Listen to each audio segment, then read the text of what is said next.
만나면 좋은 친구 MBC. 시청자 여러분 안녕하십니까? 스승의 날이 있는 5월이지만 교육 현장의 현실은 녹록지 않다는 이야기가 많습니다. 서희초 사건이 발생한 지 2년이 지났지만 여전히 각종 교권 침해가 발생하고 있고 무너진 공교육으로 입시만 남은 교실이라는 우려가 커지고 있습니다. 오늘 토크원은 교권 붕괴의 원인과 공교육의 회복을 위해서는 어떤 대책이 필요할지 토론해보는 시간 마련했습니다. 먼저 오늘 모신 두 분 패널 소개합니다. 김규태 계명대 교육학과 교수 모셨습니다. 어서 오십시오. 네, 안녕하십니까. 김도영 정교조 대구 지부장 나오셨습니다. 어서 오십시오. 네, 안녕하십니까. 이 위기라는 얘기가 나온 게 정말 어제 오늘 얘기가 아닌 것 같습니다. 예. 요즘 교육 현장 분위기는 어떤지 먼저 한번 들어보고 싶습니다. 예. 이제 스승의 날이었는데요. 이제 저 같은 이제 교사들은 이날 기분이 참 묘합니다.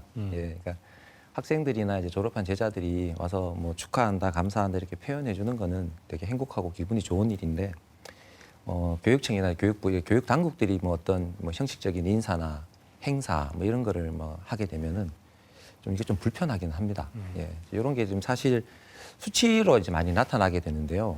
요맘때쯤 되면은 이제 제가 속한 단체부터 해서 많은 이제 교원 단체나 노동조합들이 그 실태 조사를 이렇게 합니다. 예. 그렇게 되면 이제 대부분 이제 교권 침해 경험이 많다, 그다음에 뭐 불안하다, 또 뭐 사직을 고민하고 있다, 이제 이런 답변들이 굉장히 이제 높게 나오고요.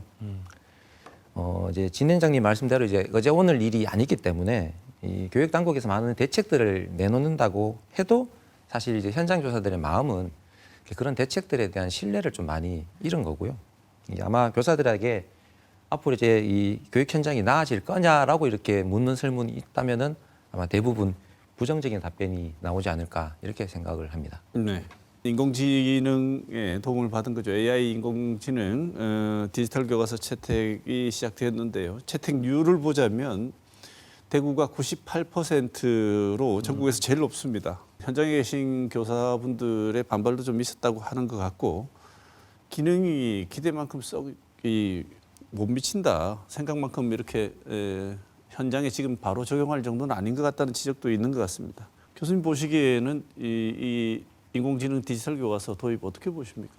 AI 디지털 교과서가 빠르게 도입이 되었죠. 그러나 교사들 사이에서는 운전도 제대로 안 배웠는데 운전대 닫고 출발하는 격이다, 이런 평가를 하시고 있는 분들이 있는 것 같습니다. 그 이유는 충분한 교사 연수, 또 AI 기반의 수업 설계가 어떤 것인지, 또 학생들 수준에 맞는 그런 AI 그런 맞춤형 수업은 또 어떻게 구성하는 것인지, 또 학생들은 그것들에 대해서 어떻게 실제로 학습하는 것인지, 이런 것들이 좀 충분히 준비가 되어야 한다는 점들이 있고요. 또 하나는 와이파이가 이렇게 수도꼭지처럼 달려 있는데 막상 이렇게 수도꼭지를 틀면 물이 안 나온다. 이 말은 어떤 거냐면 많은 학생들이 동시에 접촉하면 화면이 멈추거나 또 전기나 기기 문제로 수업이 중단되지는 않을까, 이런 면밀한 환경적인 측면에서도 철저한 대비가 필요한데, 이런 것들 역시도 우려가 많은 것 같고요. 마지막, 이거는 전 국가적인 수준에서 AI가 전기를 잡아먹는 하마처럼 이렇게 인식되고 있는 상황에서 과연 전국 학교에서 동시에 AI를 했을 때, AI 활용의 교육을 했었을 때 서버나 전력 수급에 정말 감당할 수 있느냐, 이런 우려도 있는 것 같고, 전면적으로 철저한 검증, 또 현장에서의 어떤 여러 가지 측면에서의 시행착오, 이런 부분들이 충분히 있는 다음에 환경과 그리고 또 선생님들이 준비된 다음에 교과서가 도입되고 수업이 도입된다면 얼마나 좋았을까라는 생각을 해봤습니다. 네. 김 교수님 지적을 들어보면은 준비는 거의 없이 일단 시작하고 보자 이렇게 됐다는 느낌이 있는데 어떻습니까?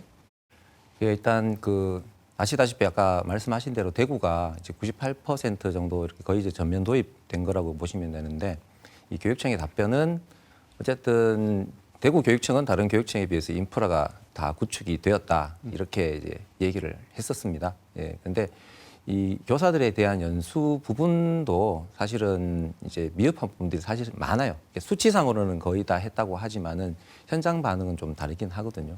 그리고 이게 참 예전에 그 교육부 장관과 이제 교육감이 이제 그 해당 수업을 참관하는 와중에서도 접속 오류나 이런 것들이 좀 발생을 했다라고 해요. 그러니까 인프라가 구축되었다라고 하지만은 현장 정상화는 좀 이제 떨어진 부분들이고요.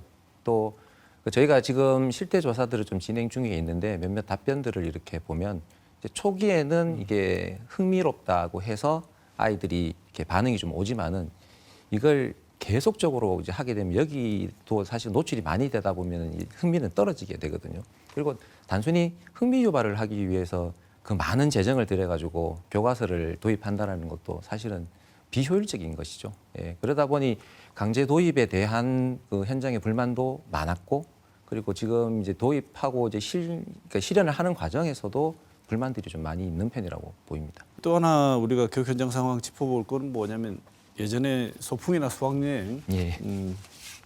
뭐 잠 안 자고 기다렸던 거 아니겠습니까? 그런데 이게 요즘은 이제 불리는 이름이 현장 체험 학습 이렇게 불리는 것 같습니다. 여전히 예. 뭐 옛날 이름으로도 부르지만, 근데 이것을 두고 찬반 논란이 좀 있다고 제가 얘기를 들었습니다. 얼마 전에 사고가 하나 이제 있었죠. 이제 2022년에 그 속초에서 이제 현장 체험 학습을 이제 진행하는 도중에 이제 초등학생 한 명이 이제 사망하는 이제 사고가 발생을 했고요.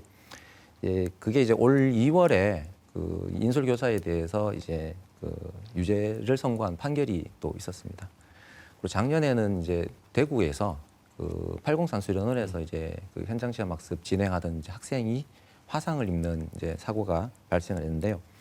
사실 이 두 사건은 이제 시간적으로 좀 연결이 되어 있어요. 2022년에 이 사건이 나고 이제 소송이 걸리는 상황에서 또 대구에서 이런 이제 사고가 생기니까 사실 이 선거에 대한 찬반의 얘기를 떠나가지고 이런 일련의 흐름들이 사실 교사들이 굉장히 이제 불안해지게 되는 겁니다.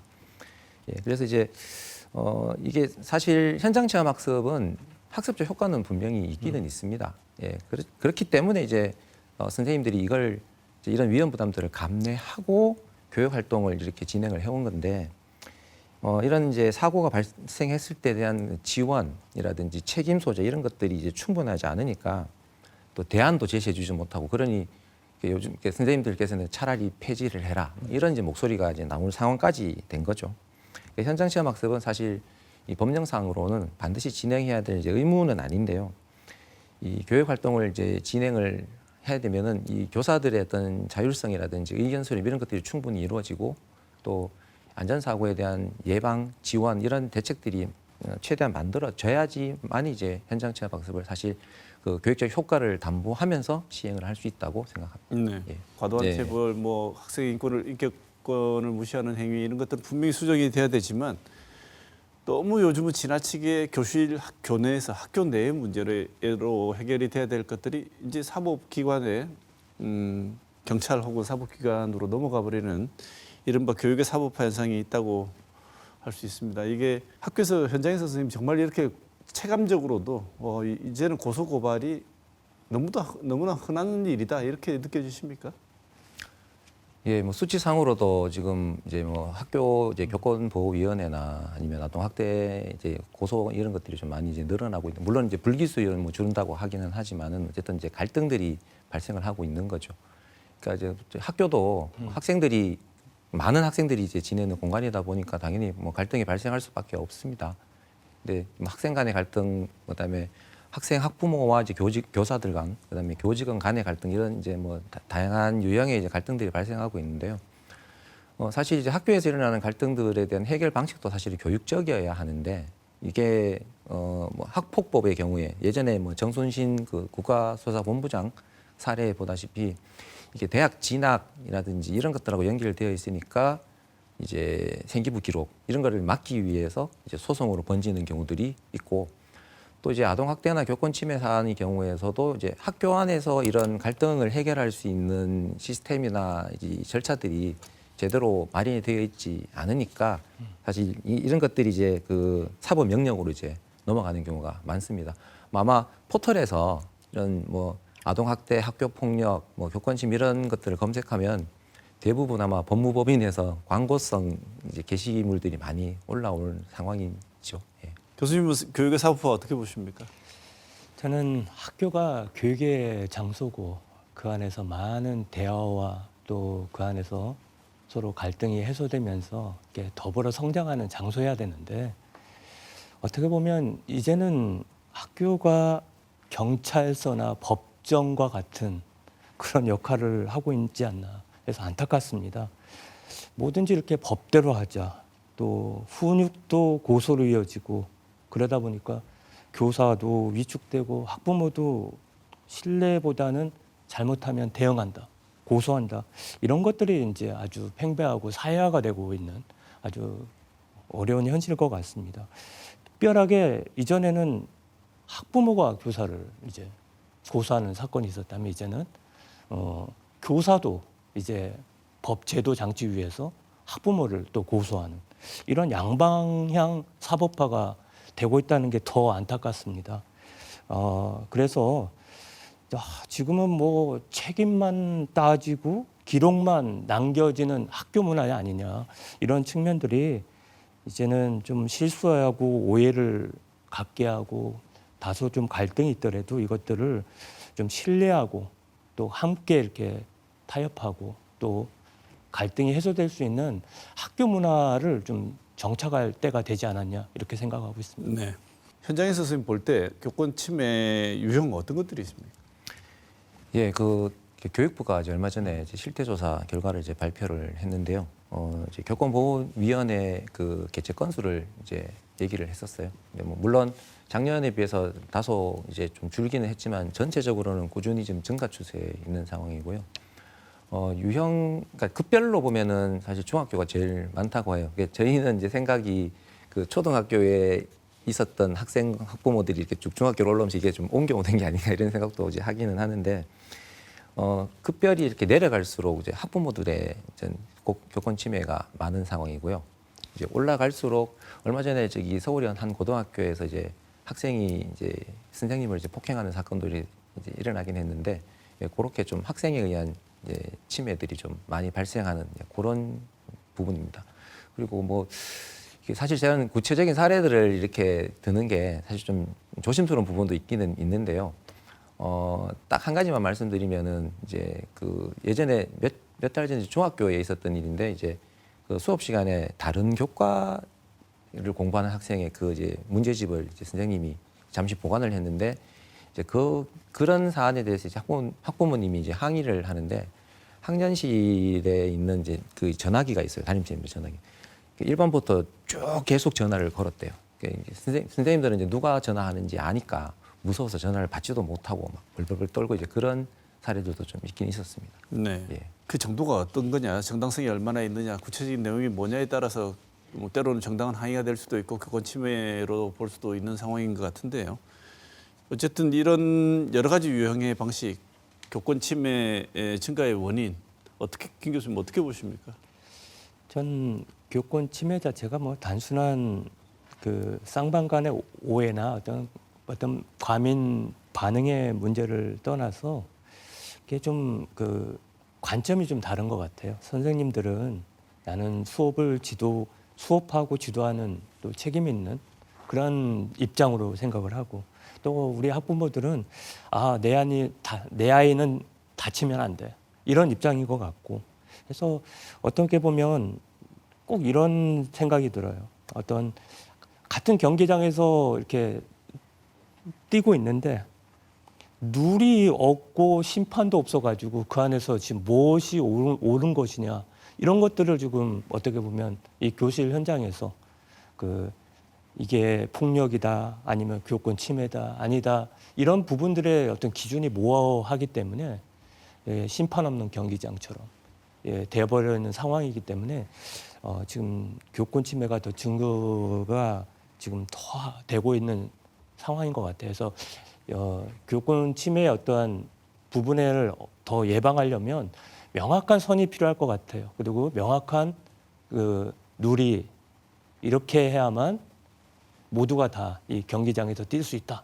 또 수업의 현장에서 이런 측면들은 모두가 다 이런 룰은 지켜야 된다. 이런 측면들이 좀 모두가 다 인식해야 되지 않나 이런 생각을 들고 있습니다. 네, 선생님 지금 말씀 들어보면 교사의 권한이 어디까지인지에 대해서 굉장히 불분명하게 느껴지는데요.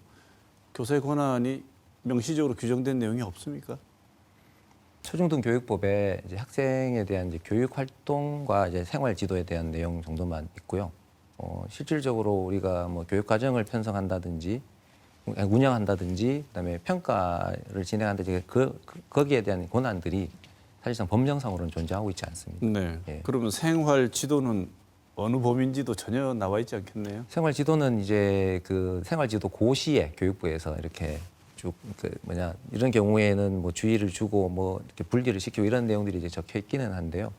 이게 현장에 그대로 사실 적용되기가 쉽지는 않죠. 이렇게 정당한 생활 지도가 뭐냐에 대한 게 고시에 나와 있다고는 하지만은 어쨌든 간에 그 학부모가 인정을 하지 않게 되면은 이거는 이제 소송으로 가서 이제 판단을 받아야 되는 상황인 거죠. 일선에서 일을 하시는 교사분들이 실제로 이런 그 교권 침해 사례를 당하게 되면 굉장히 의기소침해지고 무기력해지고 우울증에 빠지고 하는 얘기들을 많이 들었는데요. 정서적 소진, 우울 이런 상황이 지금 현재 교육 현장에서는 김 선생님 어느 정도라고 생각하십니까? 저희 전교조에서 2023년과 24년에 실제로 그 녹색병원과 함께 조사를 실시한 적이 있습니다. 마음건강 실태조사를 이제 실시를 해보니 일반인들의 우울증보다는 이 발병률이 2~3배가 높아요.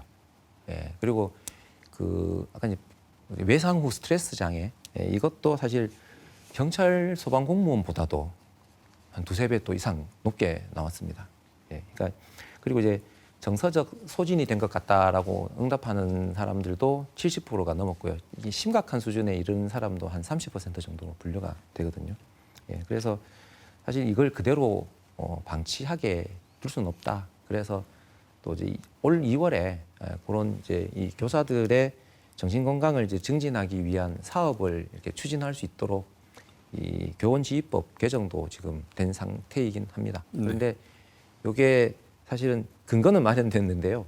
이게 임의 규정이다 보니까 사실 이거를 제대로 진행을 하는 지역과 그러지 않는 지역 간의 어떤 차이가 발생할 뭐 그런 우려도 좀 있긴 있습니다.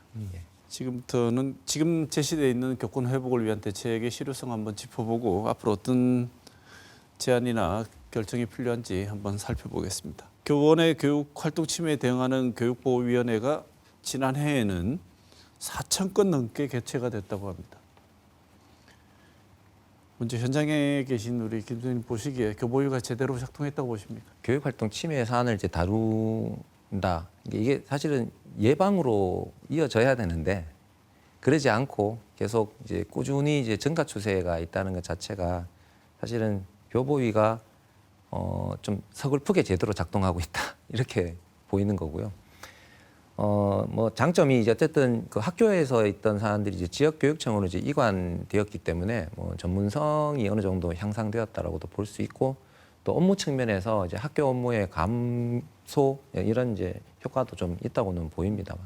근데 저희가 이제 몇 가지 문제점을 좀 이제 짚어볼 수 있는 것이 이 교권보호위원회 이제 위원 구성들이 사실 이제 법상으로는 이제 교원, 학부모, 법조인 뭐 이런 식으로 다양하게 구성하도록 되어 있는데.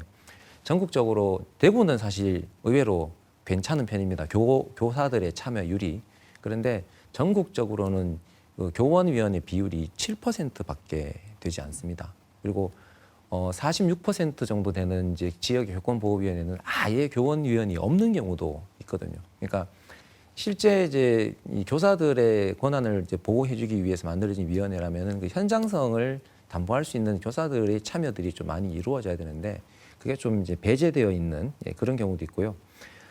그리고 이제 저희가 계속 꾸준히 이제 문제 제기하고 있는 것 중에 하나가 이 교육활동 침해에 대한 정의 그 대상이 학생 학부모에만 한정이 되어 있어요. 근데 실제 저희한테 이렇게 들어오는 교권 상담 전화들은 그 이제 학교장, 이제 관리자에 의한 갑질이나 이제 괴롭힘 이런 것들도 많이 있는데 이거는 여기 대상이 아니에요. 이거는 뭐 고충 심사나 이런 걸로 이제 알아보라고 하는데 이거는 사실 그 인용률도 굉장히 좀 낮은 편이고요.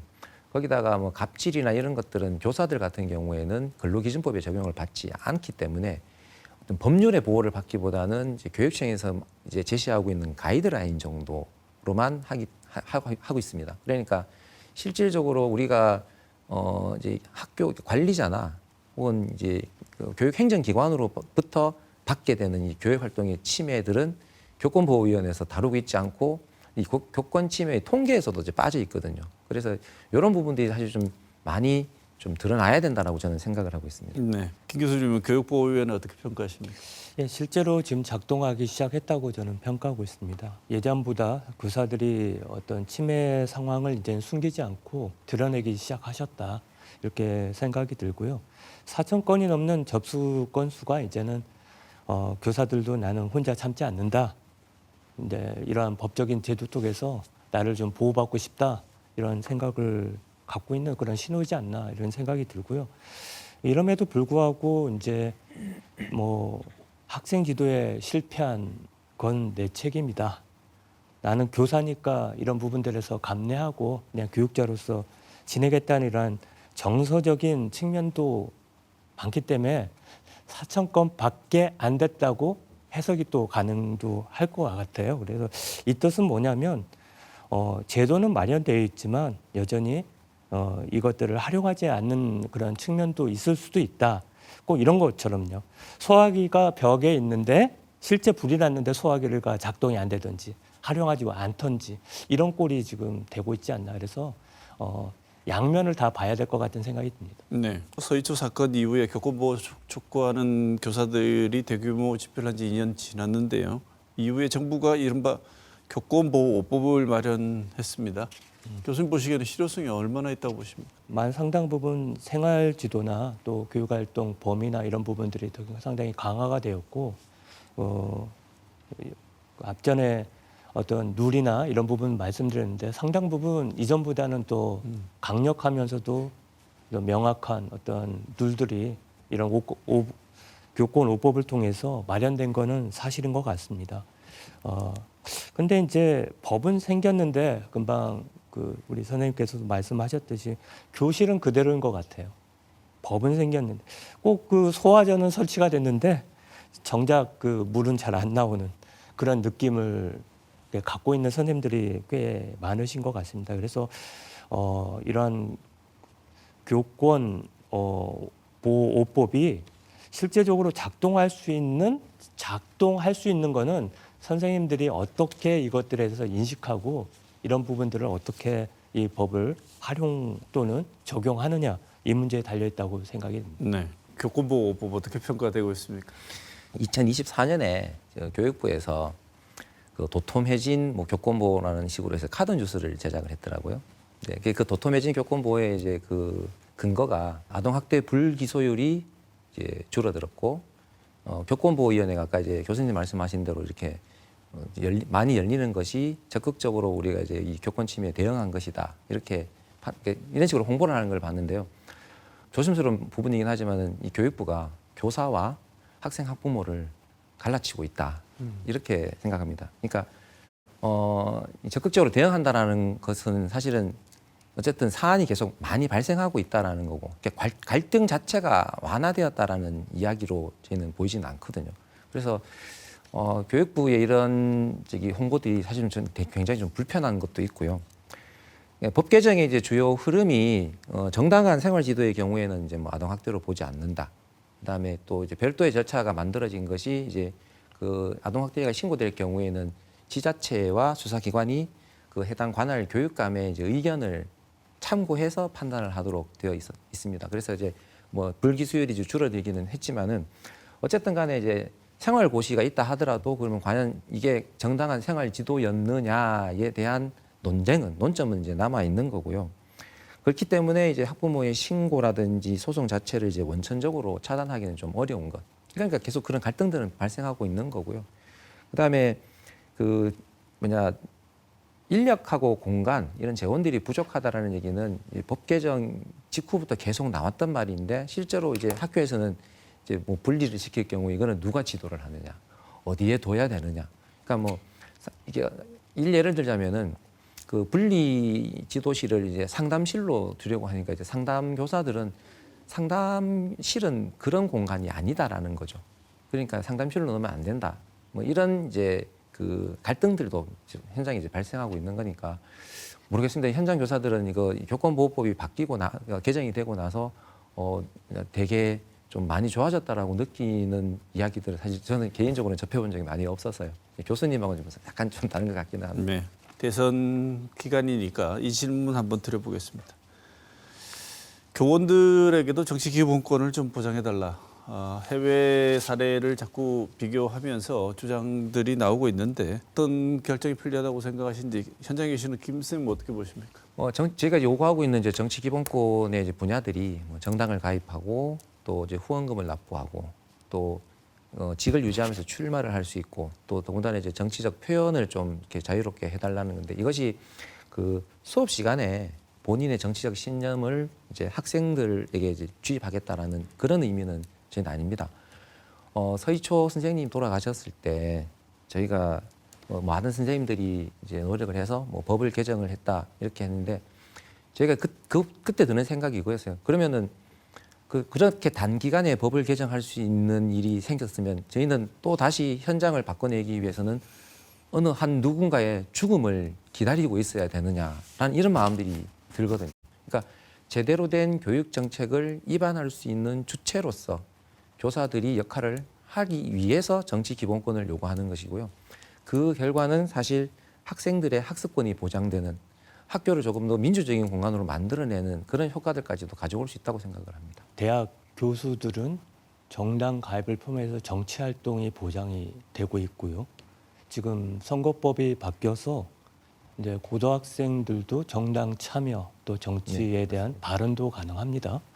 뿐만 아니라 지금 이제 조기 대선이 6월 달에 있는데 아마 일부 학생들은 그날 투표권도 행사할 학생들이 있죠. 네, 그런 표현에 있어서 어떻게 보면 대학 교수나 학생들의 어떤 정치 표현의 자유가 있는 만큼 어떻게 보면 초, 중, 등 교사들도 정치와 정책에 대한 의견 제시 또 정책 참여 또 뿐만 아니라 책임감 있고 제한된 범위 속에 가장 중요한 것은 헌법 제31조 사항에 교육에 있어서는 정치적 중립성을 있기 때문에 헌법의 수호 측면에서는 중립성을 유지해야 하지만 그러나 좀 시민으로서 뿐만 아니라 하나의 교육의 발전의 하나의 주체로서 무엇인가 목소리를 낼 수 있는 그러한 어떤 뭐랄까요 좀 그 목소리를 낼 수 있는 그러한 측면들은 상당히 좀 보호가 되고 또 권장이 돼야 될 필요가 있지 않나 이런 생각을 해봅니다. 네, 두 분 말씀하신 방향으로 일어날 가능성이 크다고 생각은 합니다만 이 또 여러 논의들이 앞으로 진행될 거라고 봅니다. 이제 마지막으로 새 정부에게 여러분들 두 분께서 반드시 추진해야 될 교육 정책을 제시하신다면 어떤 내용을 말씀을 주시고 싶은지 끝으로 말씀을 듣고 오늘 시간을 마쳐야 될 것 같습니다. 먼저 김대웅 선생님 먼저 말씀 주실까요? 예. 대선 후보들의 이제 공약을 좀 이제 살펴봤는데요. 예, 조금 이제 실망스러운 부분들이 좀 이 멀리를 내다보는 좀 비전이 있는 교육 공약을 제가 확인하기는 좀 어려웠습니다. 예. 근데 저는 이제 구체적인 정책보다는 좀 이렇게 철학이 담겨 있는 방향들을 좀 말씀드리고 싶은데 일단 이제 우리나라 교육은 경쟁이 너무 심각합니다. 예, 이게 학교 현장에서 나타나고 있는 여러 가지 지금 오늘 다루고 있는 이런 문제들도 사실은 이 경쟁 교육의 폐해들이 학교 현장에서 나타나고 있는 것이거든요. 그러니까 이런 경쟁을 완화하는 그런 정책들이 꾸준히 나와줘야 된다고 생각합니다. 그래야지 학교 안의 갈등들이 줄어들 수 있다고 보고요. 그리고 이제 사실 정책이 뭐가 하나 나오면은 저희는 사실 좀 두려워요. 이게 또 저희 업무가 될 것 같아가지고. 그래서 저희는 학교 안으로 들어와야 될 것은 AI 디지털 교과서 같은 사업이나 정책보다는 사람과 재정이라고 생각합니다. 그러니까 교사 또 교사 이외에 다른 이제 교육 노동자들의 이제 정원들이 충분히 확보되어야 되겠고요. 그런 철학 없이 국가가 교육을 책임지고 교육을 지원하겠다 이렇게 되어버리면 사실 그것을 실행해 나가는 노동자들이 사실은 그 짐을 다 오롯이 져야 될 수밖에 없는 상황. 그렇기 때문에 말 그대로 빌공짜, 헛공약이 될 가능성이 높습니다. 이런 부분들을 좀 유념했으면 좋겠습니다. 부정책이 상책일 수 있다. 그래서 지금에 있는 그 교직 그대로의 모습을 유지하면서도 동시에 오늘 논의한 것처럼 지속 가능한 교육 공동체를 구축하는 게 저는 새 정부의 교육 정책의 핵심이어야 한다고 생각합니다.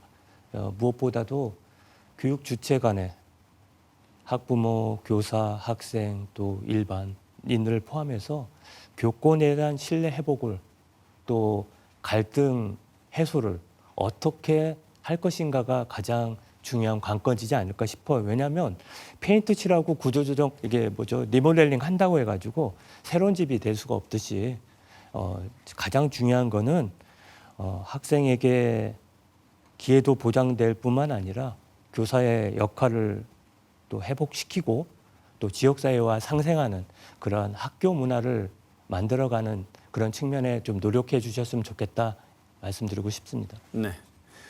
오늘 토크는 무너지는 공교육의 여러 가지 측면과 교권 회복을 위한 방안에 대해서 말씀 나눠봤습니다. 김규태 계명대학교 교육학과 교수, 김도영 전교조 대구지부장 두 분 모시고 좋은 말씀 들었습니다. 오늘 말씀 감사드립니다. 고맙습니다. 네, 고맙습니다.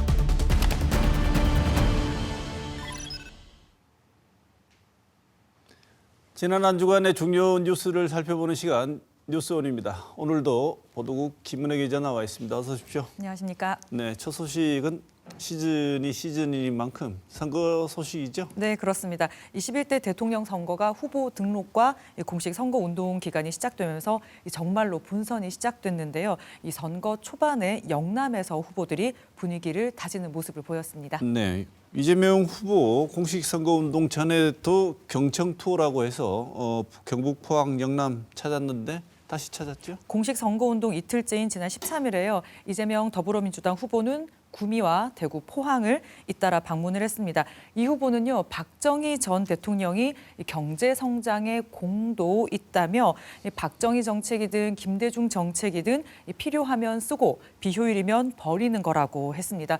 고향이 안동인데도 재명이가 남이가 이거 왜 해주지 않냐면서 자신도 좀 한번 써봐 달라 이렇게 이야기를 했습니다. 좀 이런데 지역의 정치 지형을 두고 발언을 하는데 집중한 탓이었을까요? 지역 공약은 좀 들어볼 수 없었다 이런 평가도 나왔는데요. 그 다음 날 부산을 찾아서 해양수산부 그리고 우리나라 최대 해운사인 H&M 부산 이전을 언급한 것과는 좀 대비가 되는 모습을 보였습니다. 네, 김문수 후보도 우리 지역이 텃밭이니만큼 공을 좀 들인 것 같습니다. 네, 김문수 국민의힘 후보도요. 서울 가락시장에서 첫 유세를 한 뒤에 대구로 왔습니다. 서문시장 유세에 참석하고 나서 그 다음 날에도요. 대구 신암 선열공원에 참배를 하고 대구 경북 선대위 출정식에도 참석을 했습니다.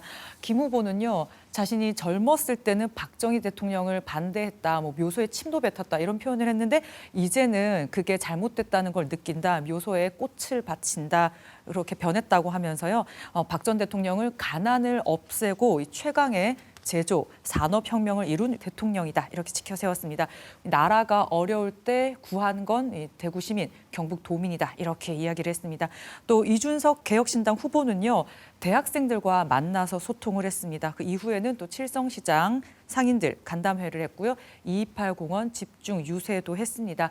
이준석 후보는 이재명 후보를 견제를 하면서 또 김문수 후보와는 차별화, 자신이 진짜 보수다 이런 걸 강조하고 있거든요. 그런 전략으로 유권자들에게 다가서는 모습을 보이고 있습니다. 네, 이제는 영남 대전 얘기도 나오고요. 네. 여기가 치열한 격전장이 돼가는 느낌이 있습니다. 이준석 후보를 포함해서 있겠죠. 우리 지역에 공들이는 이유. 필요성이다 있기 때문일 텐데요. 일단 이재명 후보는요. 윤석열 당시 후보, 그러니까 3년 전 대선에서 대구와 경북에서는 20% 득표하는 데 그쳤습니다. 지지층은 물론이고 이번에는 중도층 그리고 합리적인 보수층까지 공략을 하면서 대구와 경북에서도 이 득표율을 30% 이상으로 올리겠다 이런 목표를 삼고 있습니다. 그래서 지난 대선 당시 공약 다들 기억을 하실 텐데요. 기본 시리즈가 있었고 또 이재명 후보를 떠올리면 우리가 분배를 많이 떠올리게 되는데 분배 이 기조가 좀 약화했고요. 대신에 경제와 성장이 전진 배치가 됐거든요. 이 점도 아마 중도와 보수층을 겨냥한 것으로 볼 수 있을 것 같습니다. 박정희 마케팅 또한 이 중도층과 움직일 수 있는 보수층을 겨냥하고 있습니다.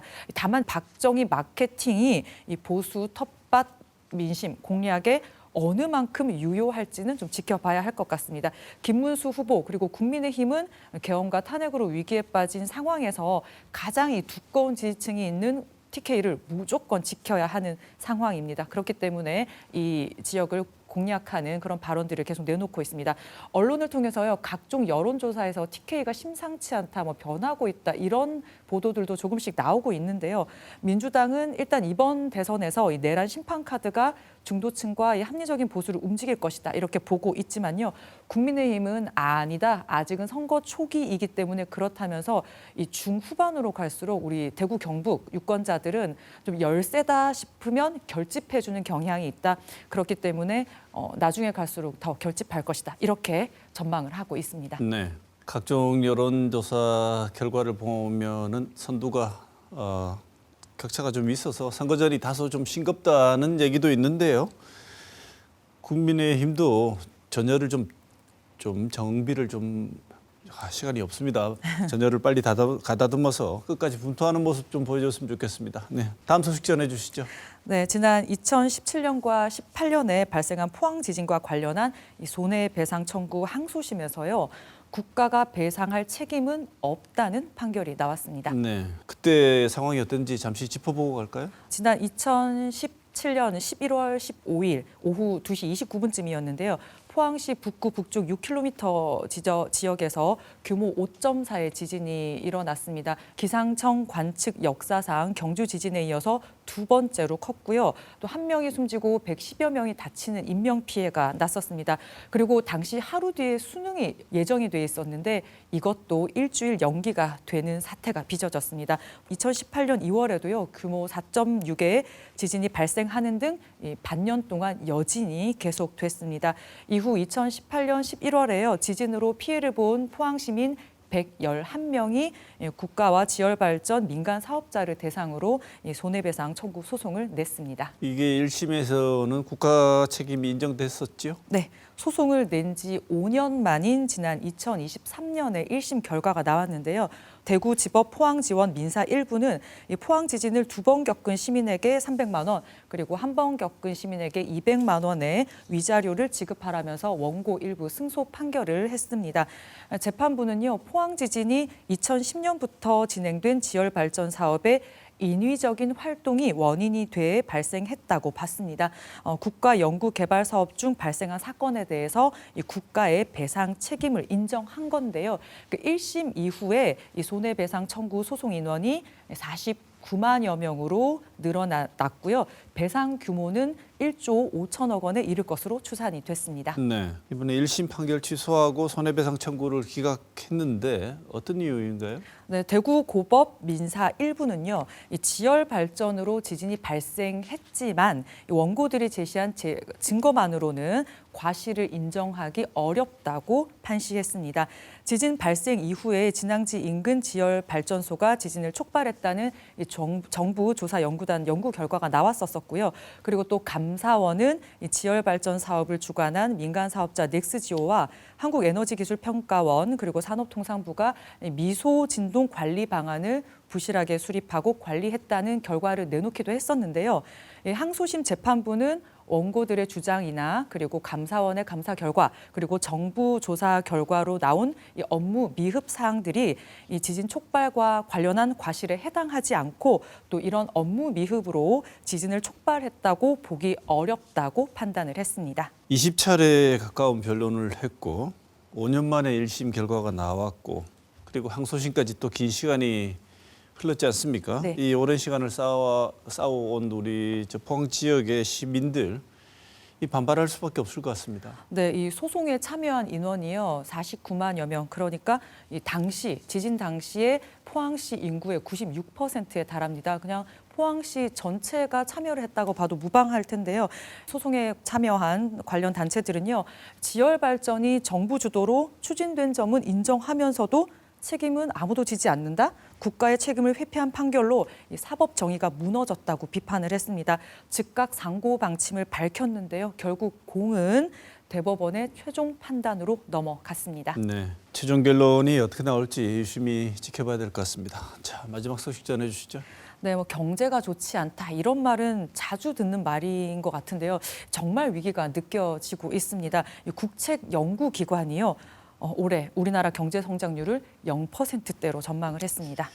대선 후보들이 이걸 준복 안 할 수가 없을 것 같아요. 네. 가장 주된 공약으로 경제를 띄우고 있는데 또 이런 이유가 있겠죠. 이게 얼마나 낮게 전망된 겁니까? 네, 한국개발연구원 KDI가 발표한 2025년 상반기 경제 전망에서 우리나라 경제 성장률을 0.8%로 전망했습니다.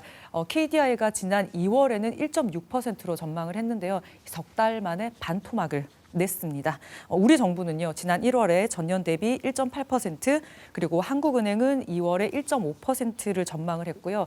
이 4월에는 아시아개발은행과 경제협력개발기구 OECD가 1.5%, 그리고 국제통화기금 IMF는 1%대를 전망을 했는데 지금까지 나온 전망들 중에서 KDI 우리 국책연구기관 전망이 가장 낮습니다.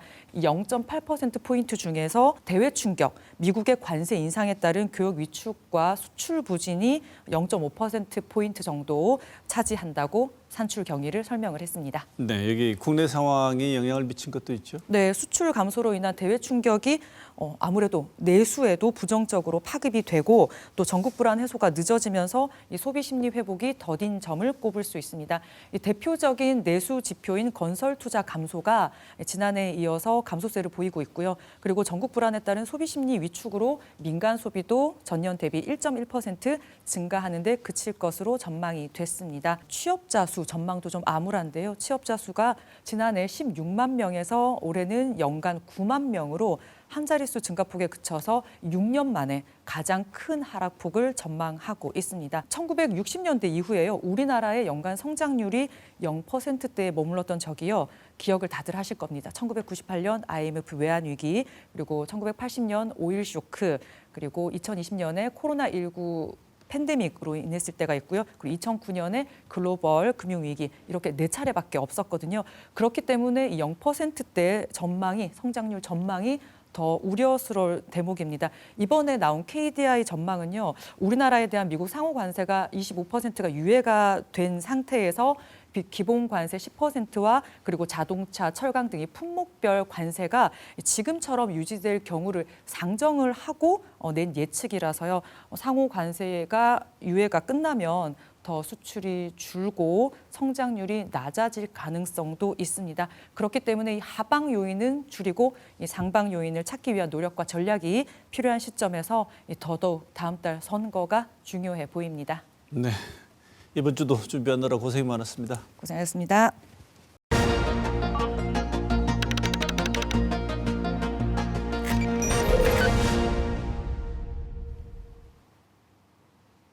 한밤중에 대선 후보 교체를 시도하는 전대미문의 엽기적 시도가 실패한 뒤 그 책임을 지고 국민의힘 비대위원장이 교체되었습니다. 새로 자리를 맡은 김용태 의원은 이른바 청년 정치를 대표하는 사람 중 한 명입니다. 김용태 비대위원장은 당내 난맥상을 정리하기 위한 조치를 묻는 질문에 김문수식 민주주의를 답변으로 내놓았습니다. 청년 정치는 합당한 실력을 갖추고 있어야 함은 물론 국가 사회를 어떻게 바꾸겠다는 미래 비전과 청사진이 가장 중요한 동력이 되어야 합니다. 그런데 그런 것은 없이 그저 나이가 청년일 뿐 그들이 하는 습성과 행태는 60대 이상 정치인들과 다를 바가 없다는 비판이 많습니다. 청년 정치인의 이미지를 활용해 들러리로 내세운다는 비판도 같은 맥락입니다. 보이는 것이 전부가 아니라서 이미지는 종종 왜곡되거나 조작되기도 합니다. 그래서 이미지와 실체는 다를 수도 있습니다. 그러나 정치인의 이미지는 아무 근거 없이 만들어지는 것은 아닙니다. 그런 점에서 정치인의 이미지는 본인의 한 부분이며 한번 만들어진 이미지는 정치인의 중요한 자산이기도 하고 반대로 치명적 약점이 되기도 합니다. 그런데 지금의 미디어 상황은 만들어진 이미지를 받아들이기만 하는 것이 아니라 그 이미지에 대해 질문을 던지고 실체적인 사실로 바로 답하는 시대입니다. 청년 정치의 이미지와 실제에 대해 다시 질문을 던져볼 때인 것 같습니다. 이번 주 시사원은 여기서 마치겠습니다.